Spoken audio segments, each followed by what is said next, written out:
पवित्र आत्मा मानिससँग बोल्नुहुन्छ, हामीले एकदम स्पिरिचुअल भएर यस म त कसैको सल्लाह सुन्दिन, हामी धेरै ओभर स्पिरिचुअलाइज गर्ने व्यक्ति, जुनै कुरालाई ओभर स्पिरिचुअलाइज गर्ने व्यक्तिले चाहिँ सल्लाह सुन्नु मान्दैन। तर वास्तवमा चाहिँ जो चाहिँ स्पिरिचुअल छ त्यसले चाहिँ सल्लाह सुन्छ। आमेन। आत्मिकी व्यक्तिको एउटा गुण चाहिँ के हो? उसले सल्लाह सुन्छ, ईश्वरीय सल्लाह सुन्छ, उसले मान्छ, पत्याउँछ। म त खतरा परमेश्वरको मात्र सुन्छु, परमेश्वरले जब भनोस् त्यहाँदेखि मात्र गर्छु, होइन, त्यो हुनु हुँदैन। हाम्रो कतिवटा व्यक्तिहरू छ, नहुने हुन्छ यस्तो व्यक्तिहरू। यदि तपाईँ ओभर स्पिरिचुअलाइज गर्ने व्यक्ति हुनुहुन्छ भने तपाईँले त्यो कुराहरू छोडिदिनुहोस्। परमेश्वर तपाईँ भित्र मात्र बोल्ने होइन, तपाईँसँग मात्र बोल्ने होइन, परमेश्वर तपाईँलाई कुनै सल्लाहद्वारा पनि बोल्नुहुन्छ। आमेन। सल्लाह चाहिँ हामी कस्तो गरेर हामी पाउन सक्छौँ? सल्लाह चाहिँ हुनसक्छ पास्टरबाट हामीमा सल्लाह आउँछ, हुनसक्छ हाम्रो मेन्टोरबाट, मेन्टोर भनेकै सल्लाहकारबाट आउन सक्छ। कसैलाई हामी मानेको हुन्छ, एकदम कसै एडमायर गरेको हुन्छ कुनै प्रभुको दासलाई, हालेलुया, त्यो व्यक्तिद्वारा हामीसँग बोल्नुहुन्छ, अथवा कुनै क्लोज फ्रेन्डद्वारा परमेश्वर हामीसँग बोल्नुहुन्छ, अथवा हाम्रो चर्च मेम्बरद्वारा, तपाईँ गएको मण्डली जुन मण्डली छ त्यो मण्डलीको व्यक्तिहरूद्वारा परमेश्वर बोल्नुहुन्छ, सल्लाह तपाईँलाई दिन्छ। कतिजनाले तपाईँलाई सुन्नुहोस्, कतिवटा तपाईँको नजिकको साथी जुन फेक फ्रेन्ड छ, तपाईँले गल्ती गरेको पटक्कै पनि भन्दैन, किनभने तपाईँलाई खुसी बनाउन चाहन्छ। त्यो चाहिँ असल मित्र होइन। तर असल मित्र फेरि तपाईँको घरिघरि कमजोरी देखाउने मात्र पनि होइन, त यस्तो त्यस्तो भन्ने पनि। तर असल मित्र त्यो तपाईँको कमजोरी देखाउँदै गर्दा फेरि पनि तपाईँलाई बेटर हुने तरिका, बेटर हुने उत्साह दिने चाहिँ असल मित्र। हालेलुया।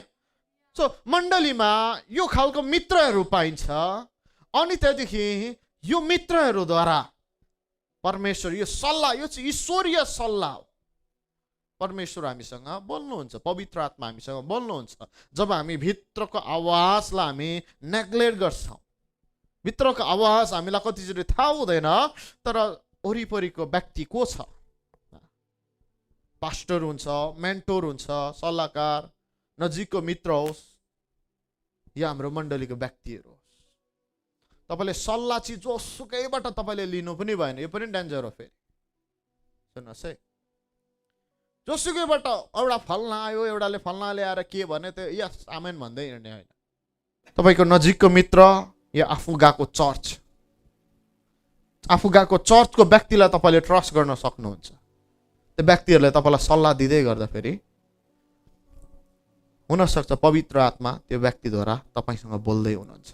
हुनसक्छ त्यो व्यक्तिले पवित्र आत्मा तपाईँलाई भन्दै हुनुहुन्छ नभनोस्, तर सिम्पल तपाईँसँग सल्लाह अथवा गफद्वारा, हालेलुया, गफद्वारा तपाईँलाई सिम्पल हुन, तपाईँले यस्तो गरे कस्तो हुन्थ्यो होला, अथवा तपाईँले यो कुरा गर्दै यसलाई यस्तो तरिकाले बेटर हुँदैन थियो भन्दै गर्दाखेरि तपाईँसँग पवित्र आत्मा बोलिरहेको हुन्छ।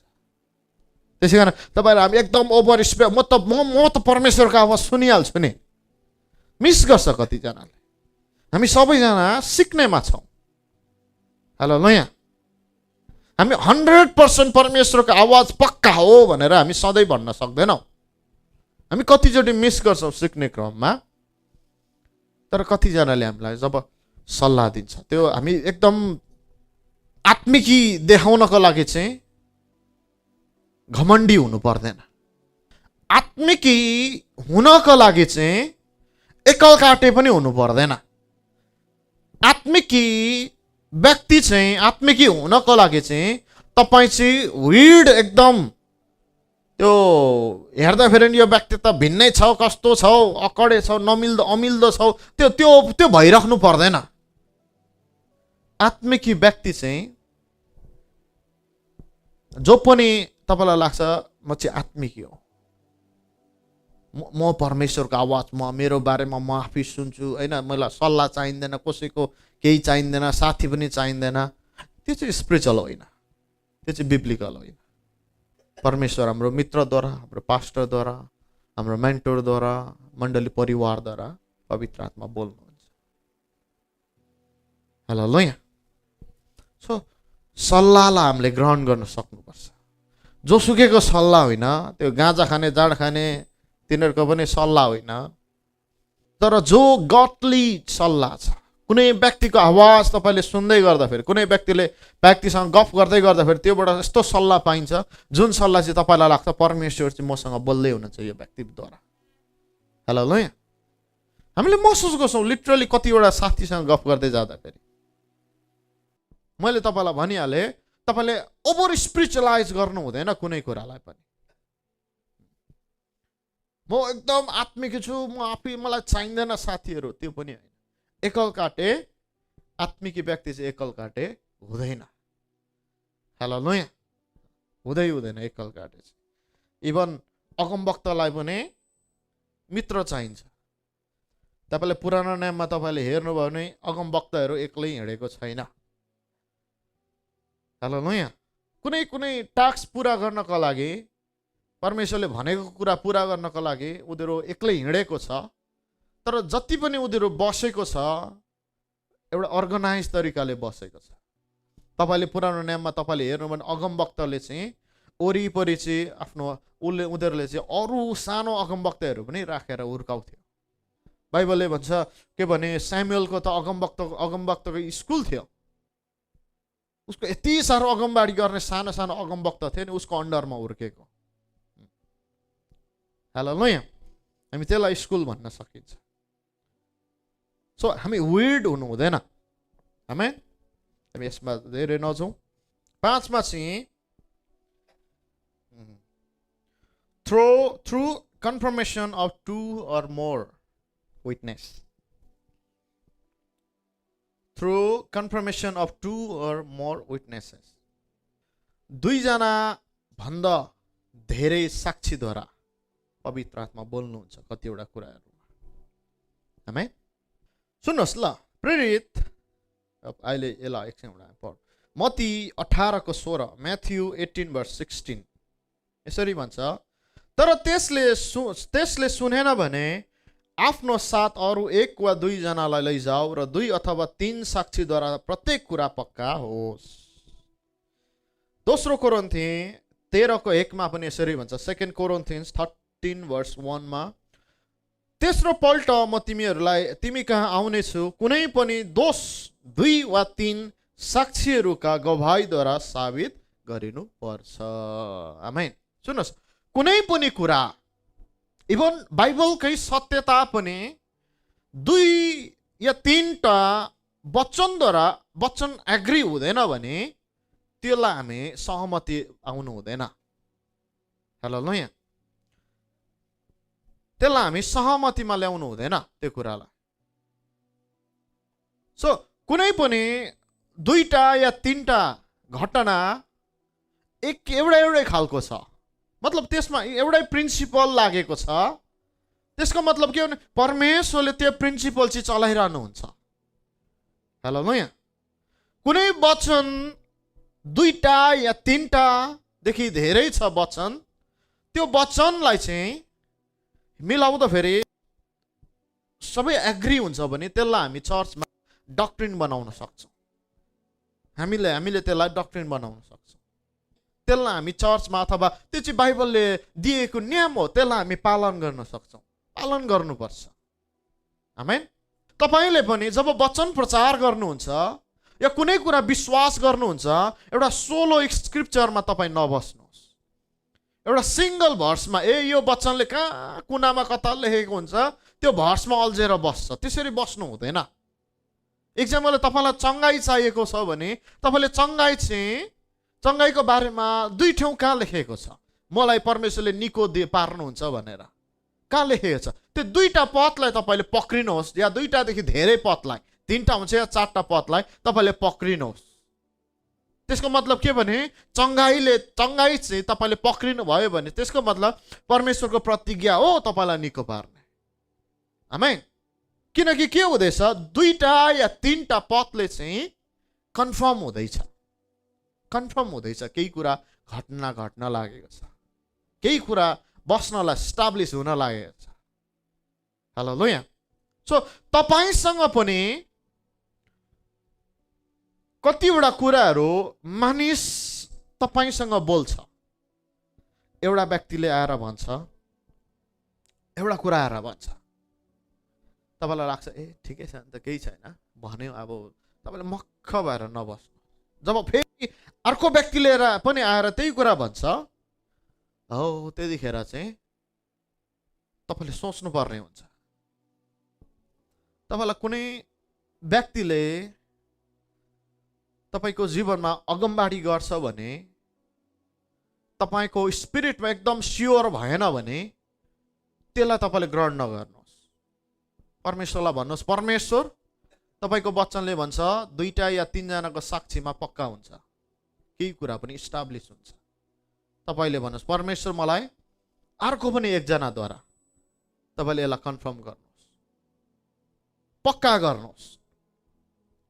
हालेलुया। यदि कुनै व्यक्तिद्वारा हुन सक्छ, अगमबाडी नै नआए तापनि कुनै व्यक्तिले तपाईँसँग गफ गर्छ, तपाईँलाई त्यही विषयमा तपाईँलाई गफ गर्छ। आमेन। तपाईँलाई म अगमबाडी नै पर्खिन्छु होइन, तपाईँलाई कुनै व्यक्तिले आएर गफ गर्छ यस्तो कुरा। इक्जाम्पलको लागि तपाईँलाई के भने, कुनै व्यक्तिले भने इक्जाम्पलको लागि तपाईँलाई परमेश्वरले चङ्गाइमा चलाउनुहुन्छ है, कसैले भन्यो, तपाईँको भित्र अलिकति कन्फर्म भएन, भित्र डाउट लाग्दैछ के हो कसो। अगमबाडी आयो, चङ्गाइको वरदान, चङ्गाइमा परमेश्वरले चलाउनुहुन्छ, तर अझै धेरै स्योर भएन नि परमेश्वरलाई भन्नुहोस्, परमेश्वर मलाई अर्को व्यक्ति नि पठाउनुहोस् यो कुरालाई कन्फर्म गर्ने। हालेलुया। कन्फर्म गर्न पठाउनुहोस्। परमेश्वरले अर्को व्यक्ति पठाउनुहुन्छ। अगमबाडी गर्ने व्यक्ति नै नहोला, तपाईँको साथी हुन्छ, तपाईँको मण्डलीको पास्टर हुन्छ, तपाईँको परिवार हुन्छ, या तपाईँको चर्चको मान्छेहरू हुन्छ। त्यो व्यक्ति आएर तपाईँको बारेमा त्यही कुरा गर्छ, चङ्गाइको कुरा गर्छ। तपाईँलाई डाइरेक्ट तपाईँसँग चङ्गाइको वरदान छ नभने तापनि तपाईँसँग गफ गर्दै जाँदा धेरै इन्ट्रेस्ट चाहिँ चङ्गाइको बारेमा गफ हुन्छ। हालेलुया। यो चाहिँ के हुँदैछ, दुईटाद्वारा कन्फर्म हुँदैछ तपाईँसँग चङ्गाइको वरदान छ भनेर। तपाईँलाई अथवा परमेश्वर त्यो जुन अघि अगमबाडी बोलेको थियो त्यो चाहिँ तपाईँमा छ भनेर चाहिँ के हुँदैछ, कन्फर्म हुँदैछ। हालेलुया। तपाईँसँग यति मजाले उत्साहको साथमा बोल्छ नि, त तपाईँसँग चाहिँ के भने डाइरेक्ट परमेश्वर तपाईँसँग बोलेको जस्तो हुन्छ नि। चङ्गाई चाहिँ यस्तो यस्तो काम गर्छ, चङ्गाईले यस्तो यस्तो ल्याउँछ, यति साह्रो उत्साहित हुन्छ। आमेन। सो परमेश्वर पवित्र आत्मा बोल्ने चाहिँ 2 या 3 विटनेसद्वारा, साक्षीद्वारा पवित्र आत्मा तपाईँसँग बोल्नुहुन्छ। हालेलुया। तर अब कुरा चाहिँ के भने, सबै 2 या 3 यसलाई मैले ब्यालेन्स गर्नुपर्छ। 2 या 3 व्यक्ति एउटा कुरामा तपाईँको बारेमा एग्री भयो भन्दैमा त्यो चाहिँ राइट हो भन्ने पनि होइन। सुन्नुहोस् है, त्यो चाहिँ राइट सहमति हो, सहमति हुनुपर्छ भन्ने त्यो परमेश्वरबाटै आएको भन्ने पनि होइन।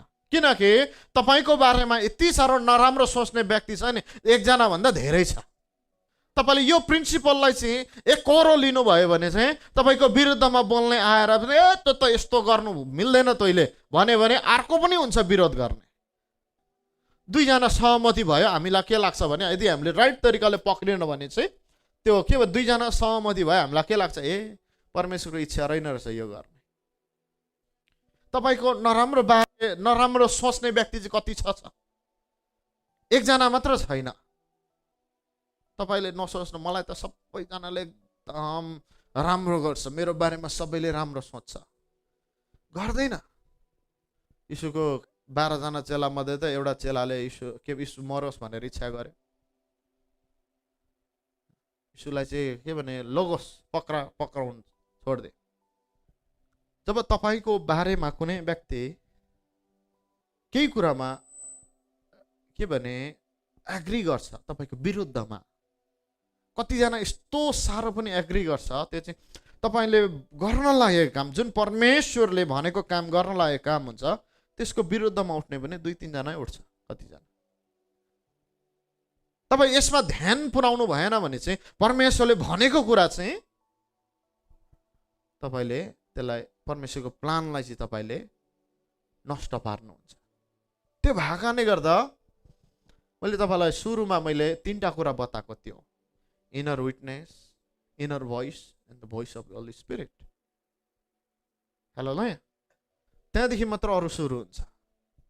कुनै कुरा व्यक्तिले तैँले यो कुरा गर्नु हुँदैन, परमेश्वरको इच्छा होइन होला भन्दै गर्दा तपाईँ भित्र तपाईँले चेक चाहिँ गर्नै पर्छ। आमेन। सो कुनै व्यक्तिले तैँले यो कुरा गर्नुपर्छ भन्दै गर्दा फेरि पनि तपाईँको भित्र स्पिरिटसँग एग्री चाहिँ हुनुपर्छ। तपाईँलाई भित्र टेस्टिमनी तपाईँले पाउनु भएन भने, यो भित्र तपाईँले चाहिँ गर्नु हुँदैन भन्ने कुरा पाउनु भयो भने चाहिँ सल्लाह 2-3 जना आएर सल्लाह गरोस् न, उनीहरू सहमतिमै आओस् न। नो, तपाईँले नो भन्नुपर्छ। तर परमेश्वरले जब तपाईँलाई कतिवटा कुरामा परमेश्वरले तपाईँलाई तपाईँ एकदम सेल्फिस हुनु भएन, एकदम ओभर स्पिरिचुअल पनि हुनु भएन। ओभर स्पिरिचुअल जो चाहिँ के भने छैन तर पनि छ जस्तो कुरा गर्छ, त्यो चाहिँ ओभर स्पिरिचुअल हो। ओभर स्पिरिचुअल त्यो चाहिँ त्यसो गर्नु हुँदैन। मण्डलीमा म मात्र आत्मिकी, मसँग मात्र परमेश्वर बोल्छ, म मात्र खतरा, त्यो गर्नु हुँदैन। परमेश्वर जब तपाईँले केही कुरा गर्न लायक हुन्छ, केही कुरा निर्णय तपाईँमा आउँछ, सो तपाईँले केही कुरा भित्र तपाईँलाई गर्नु मनपर्छ, परमेश्वरलाई तपाईँले भन्नु, परमेश्वर मलाई कन्फर्मेसन दिनुहोस्।